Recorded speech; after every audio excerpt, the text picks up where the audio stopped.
3 days before my commission was going to clear, the owner of the company called me into his office, told me I was the best closer he had ever hired, and then he fired me, not laid off. Fired for cause, with a folder on his desk that said I had done something I never did. That commission was $340,000, and I had already spent it in my head 100 times. On a real house with a yard, on a room in a good place for my father, who was starting to forget which one of us I was. On finally slowing down. If you have ever closed the biggest deal of your life and then been walked to the parking lot like a thief, told it was nothing personal, only business, you already know the sound a man makes when he decides your work was never really yours. His name was Curtis Mercer, and his name was on the building. Took me a little over a year to make him understand what that deal was actually worth. By the end, it cost him the one thing he had wanted for 30 years in a room full of the only people he had ever been trying to impress. But I need you to understand the pit first, because the pit was the part he was counting on. I sold commercial refrigeration and building systems, the machines that keep hospitals cold and food safe, and I was good at it, not slick.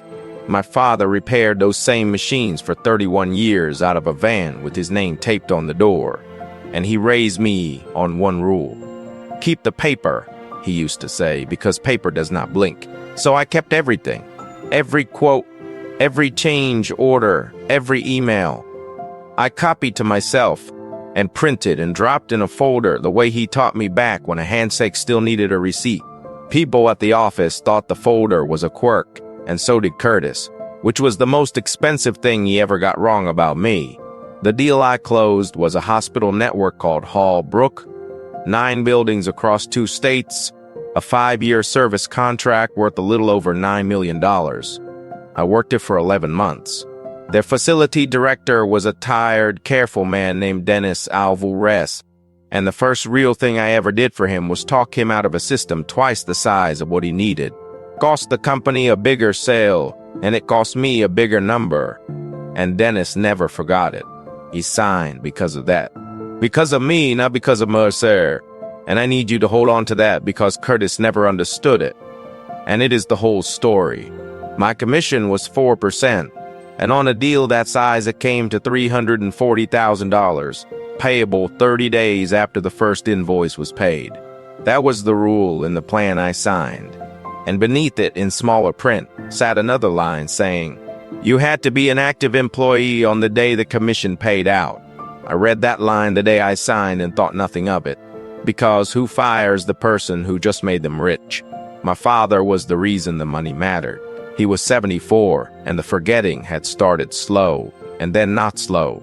There was a place near me called Brookhaven, clean with a garden and people who did not rush him, and it cost more a month than I made in base pay.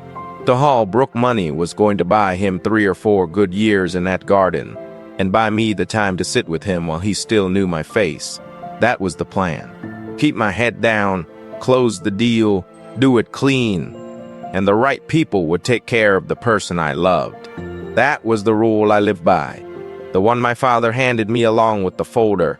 And Curtis Mercer built his whole plan on the fact that I believed it. 3 days before payout, he called me in. Hyler was already there. In the corner, his nephew, 26 years old, 3 months on the job, a kid who had never closed anything bigger than a walk-in cooler. Curtis slid a folder across the desk. Inside was a change order on the Hall Brook account, with a discount on it I had never authorized, and a signature that was supposed to be mine and was not. He said it looked like I had given the client a secret discount to close the deal, that it was fraud and that he had no choice. I told him the client would tell him himself that no such discount ever existed. He smiled the way a man smiles when he has already decided how the story ends, and he said the deal belongs to the company, not the closer. Then he said the party had clearly practiced. You had to be here when it paid, and now you are not going to be here. 2 men from the warehouse walked me to my car, while people I had worked beside for 6 years found somewhere else to look. He did it 3 days out, and not by accident. Fire me the day after payout, and he owed me the money. Fire me for cause 3 days before. And he owed me nothing, and a forged discount gave the word cause something to stand on. He had done the math on my father without ever knowing my father existed. The house went first. I had put money down on that place with the yard, all of it resting on a job I no longer had, and the deposit went with it. Then the word got around, the way it does in a business where everyone has worked for everyone. Curtis did not have to say much. He only had to say fraud quietly to a few people at the right dinners and let it travel. I sat through interviews with men who had once tried to hire me away, and they could not meet my eyes. One of them told me kindly that he had heard I was good, but that there was something about a discount, and he was sorry. There is no defending yourself against a thing that only lives in the air. I could not keep my father at Brookhaven. I moved him to a place I will not describe, except that the hallway smelled like bleach over something worse, and a television played all day to no one. I told him it was temporary, on the days he understood me, and on the days he did not. I held his hand and let him tell me about the machines. Sold my car and bought an older one and put the difference toward his bills. I took a job on a warehouse night shift scanning boxes, and I was glad to have it, and it broke something in me at the same time. On that floor, I was a number on a vest, and some nights that was a mercy, because a number cannot be a fraud. I stopped telling people what I used to do. I stopped saying my own name out loud, because every time I did, I heard the word Curtis had tied to it. I would sit in the older car in the warehouse lot after a shift engine off and do a very quiet kind of math, not about money, about whether the world would tilt at all if I simply did not come back tomorrow and how long it would take anyone to notice. The only thing that turned the key was that my father, on his clear days, still asked for me by name, and I would not leave him in that hallway alone. That was the thread I held on to. And then one Tuesday, I drove out to see him, and he looked at me with a patient, pleasant blankness and asked if I was the woman who came to do his hair. I said yes. I said yes, because it was easier than watching him be sorry. And I combed the hair that did not need combing, and then I sat in the car and could not do anything at all. The turn did not come like lightning. Came as a voicemail from a woman named Joan, who had kept the books at Mercer for 19 years. She said she was sorry to bother me, then went quiet, then said mine was the third final check she had cut that landed 3 days early, always right before a big payout, always a nephew or a cousin waiting to take the account. She would not put it in writing, and she would not testify because she had a daughter in college and a mortgage, and I did not blame her for that. But she told me one more thing before she hung up. Whatever they wrote up about you, she said, they wrote it after Curtis told me to hold your commission, not before. And the system keeps a date on everything, even the things people believe they deleted. That night, I took the folder down from the closet shelf. My father's folder. Every quote, every email, the signed contract, and the original account record I'd copied to myself. The afternoon, Dennis shook my hand, all stamped with dates no one at Mercer could reach. Keep the paper, because paper does not blink. I had been sitting on the one thing Curtis could not forge, and I had been too far down to see it. I was never going to get my father back, but I was done being a number on a vest. And I was done letting a man who had never fixed a broken thing in his life tell the world what I was. I found a lawyer named Ellen Park, who took cases like mine for a share of whatever she won, which told me she believed there was something to win. She read the plan, the forged change order, and Joan's voicemail, which I had saved, and she leaned back in her chair. She told me something I did not know. In our state, a commission you have already earned is your wages, and a company cannot bury a little line in smaller print that lets them keep your wages by firing you the week they come due. That clause Curtis loved, the one that said you had to be here when it paid. A judge could throw it out like a bad check. And because it counted as wages, if we won, the law tripled it. $340,000 became more than $1 million plus her fees paid by him. Ellen asked if I wanted to fire off an angry letter and scare them. I said no. I said let him think he won. Let him get comfortable, because a comfortable man reaches for more. She smiled, and we did not send the letter. We filed the claim quietly for the wages, and nothing dramatic, and I waited. Curtis did exactly what a man does when he is sure the small print is a wall. He had his lawyer send back a letter calling me a disgruntled former employee who had committed fraud and he put that word fraud in writing on his letterhead with his name at the bottom. He reported me to the Industry Association for Ethics in Writing to make sure I never sold in that business again. He was not defending himself. He was building me a paper trail in his own hand, and paper does not blink. In their sworn answer to my claim, Curtis and his lawyer made a choice I still cannot quite believe. To argue I had not earned the commission, they swore that I had not really closed Hall Brook at all. They said Tyler had. They had handed the nephew my account the week after they walked me out, and somewhere in their system, somebody had changed the record to show Tyler as the closer, on a deal he could not have found with a map. Here is the thing about a contract like Hall Brook. It does not belong to whoever the paperwork says it does. It belongs to the tired, careful man who has to trust the person selling it to him. And Dennis Alvarez had never in his life spoken 10 words to Tyler Mercer.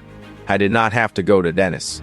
Dennis came to me. He tracked me down at the warehouse of all places, and he was not calling to be kind.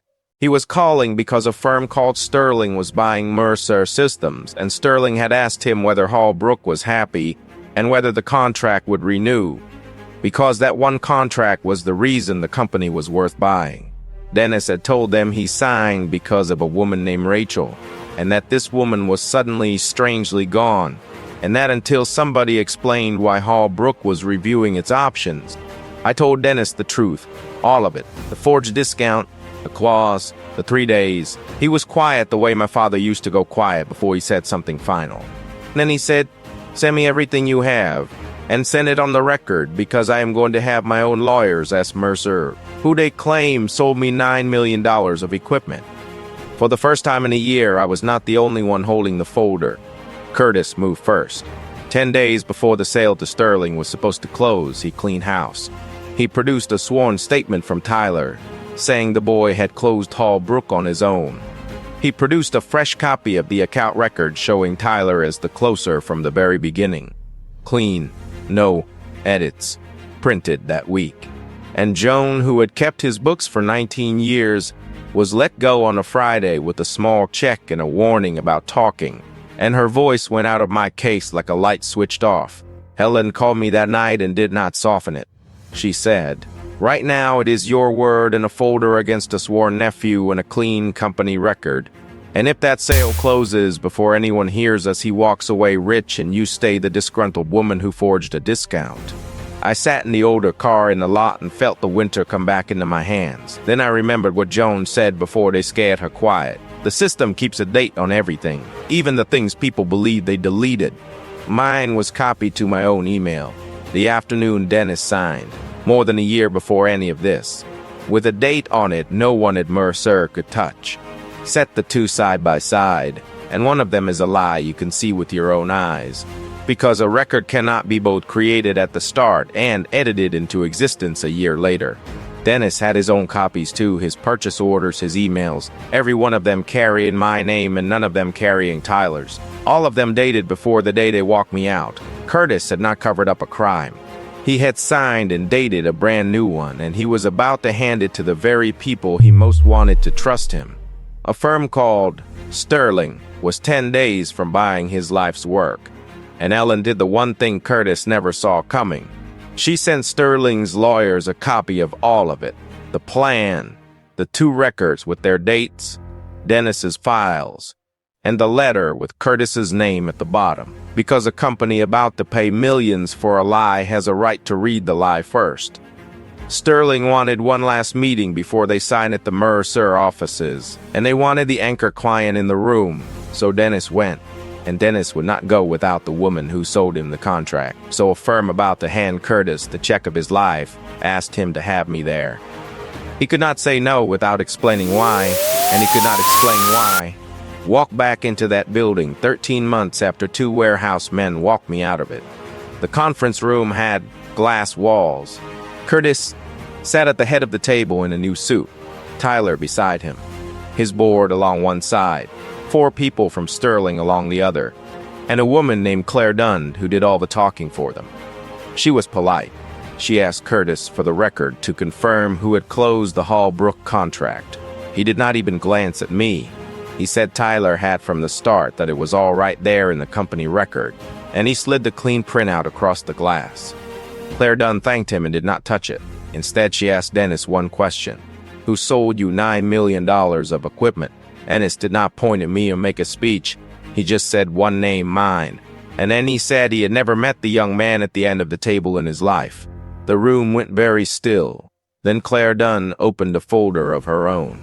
She laid 2 copies of the same account record on the glass, side by side, and asked Curtis why the one his company printed last week claimed it was created 2 years ago with no edit, while the one from my email, dated the afternoon. The contract was signed, told a different story. She asked why a record that had supposedly never been edited carried my name on every earlier version sitting in Dennis's own files. She asked, still polite, whether Curtis understood that his company had just handed Sterling a sworn statement and a business record that could not both be true. Curtis said the word fraud again. Claire Dunn slid his own letter back across the glass, the one on his letterhead with his name at the bottom, and asked him to point to his proof, since he had put the accusation in writing to an industry board, and surely he had proof. He did not have any because there had never been a discount, only a signature. That was not mine on a change order. He suddenly could not explain either. I watched a man try to hold a story together with his bare hands while it ran out between his fingers. Tyler, 26 years old, looked at his uncle, and then quietly slid his chair a few inches away. The first honest thing a Mercer did in that room all year. Claire Dunn closed her folder. She said Sterling would not be signing that day or any day, and that their lawyers would be in touch about everything they had just been shown. Because here is what a firm like Sterling cannot buy. Company whose one real asset is a contract that follows a woman.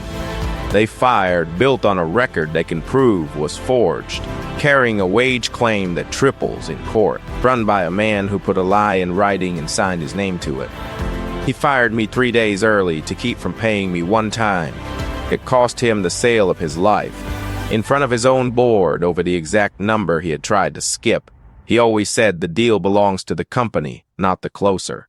He was right about one thing and wrong about the only thing that mattered. The company was his, the deal was always mine, and it walked out of that building the same day I did, and it never once looked back at him. We never even reached a courtroom. Sterling's lawyers looked at what Claire Dunn had seen, and the word forged does to a business sale exactly what the word fraud was supposed to do to me. Murr settled my claim inside a month for the commission, tripled in Ellen's fees, and a signed line saying none of it was my fault, which they hated to sign. 2 other people Joan had told me about filed their own claims.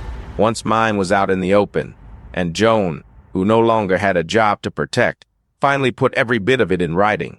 The industry association took my name off its ethics list, which was the closest thing to an apology I ever got. Curtis Mercer did not sell his company.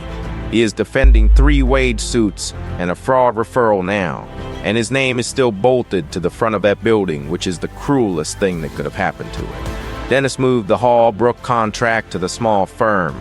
2 of us started in a rented office with 1 printer and a very good folder system. The deal followed the closer, it always does. I got my father out of that hallway. Brookhaven had a room with a window that looked onto the garden, and I moved him in on a Sunday and sat with him the way I had promised myself I would. I told him what happened, the folder, and the dates, and the room full of glass. For about a minute he was there, my father all the way there, and he laughed once low in his chest, and he said, "Keep the paper." Then he asked me kindly if I was the woman who came to do his hair. I said yes, I got the money. I did not get the year back, and I'm not going to get the rest of them. Here is the thing I believed my whole life, the thing my father handed me along with that folder. Keep your head down, do the work clean, and the right people will take care of you. That is a beautiful way to raise a child, and a dangerous way to trust an employer. And the space between the two nearly cost me everything I had. Loyalty is not a wall. The paper is the wall. So let me ask you the thing I would ask if you were sitting across the table from me. If a person you trusted fired you 3 days before they had to pay you, called you a thief to everyone who knew your name and expected you to vanish, would you keep the peace? Would you keep the paper? If you have ever been walked out of a building for the crime of being owed money, tell me about it down below because I read every single one. And if you want to sit with me for one more of these, the kind where the quiet ones finally stop being quiet, follow along, and I will bring you another true one soon.